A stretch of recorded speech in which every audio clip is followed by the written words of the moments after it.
कमरिया करेला पालो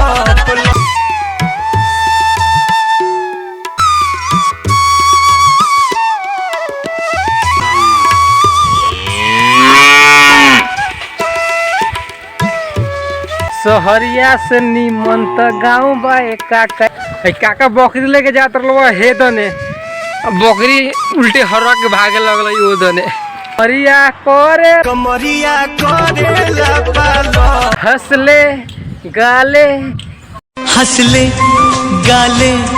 ये दिन न मिलेंगे कल थोड़ी खुशियाँ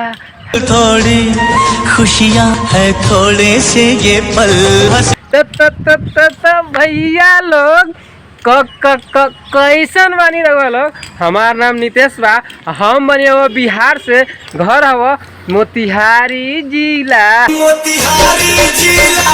तो भैया लोग अभी हम बनी हुआ तमिलनाडु में बने हो भैया लोग, देख सकते नहीं रहो लोग।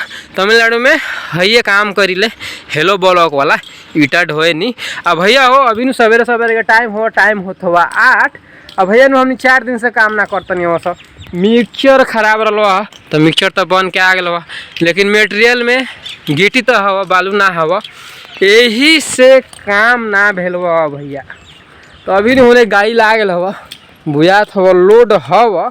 अभी खाना वाना खा ले लोग, हम ना खैले बने आज वो सोमवार तो आज हमार छुट्टी, खाना खाए के नहीं के। तो अभी फिलहाल ज़्यादा नहीं हो हम लोड करे तो भेटाल जाई हमनी वीडियो में आगे। भैया हो हमनी एने गाड़ी लोड करते नहीं हो एने छोटे मालिक जाते नहीं स्कूल।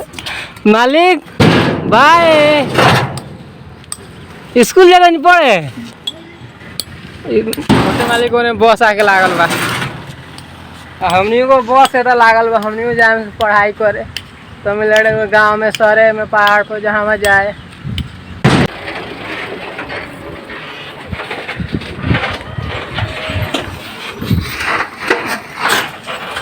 भैया हो अभी टाइम हो गया हवा, दिन के 11 बज गया हवा।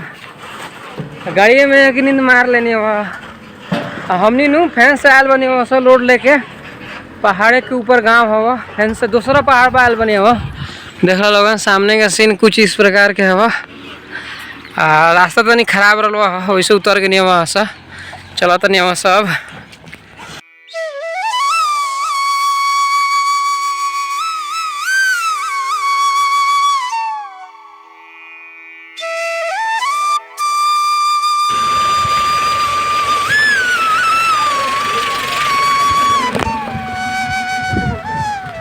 काका बकरी लेके जात रहा हे दने बकरी उल्टे हरवा के भागे लगल ओ दने।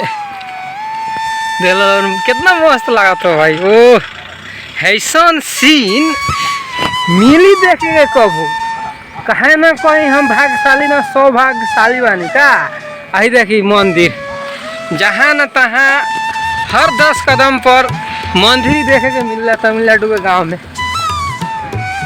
याद होना ही गिरी।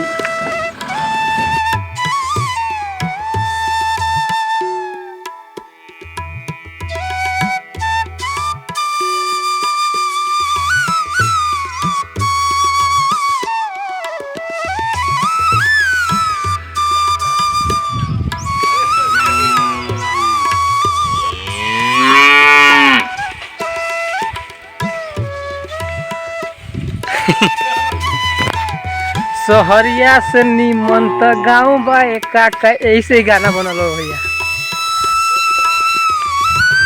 चल जाओ लागल बा गाड़ी।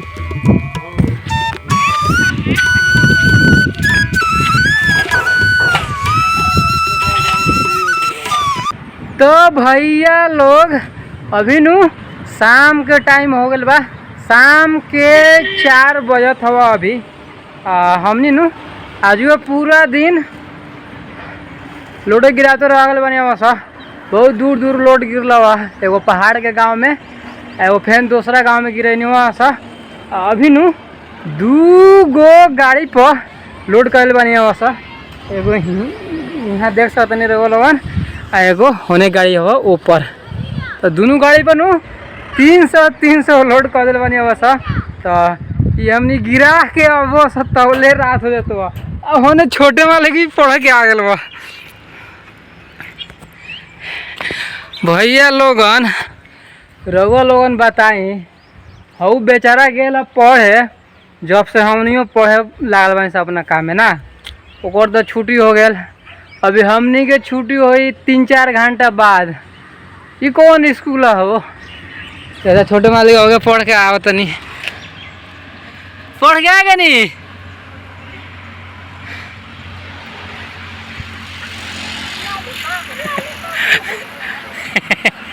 ओकर न भैया एगो गाने याद हो गल लॉलीपॉप वाला देखल बा हमरा के डांस करत में कमरिया कमरिया करे कमरिया करेला पालप लॉलीपॉप।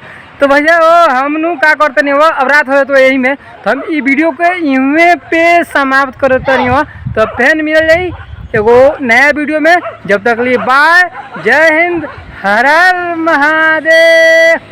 हाँ भैया कथी कहते नहीं लगवा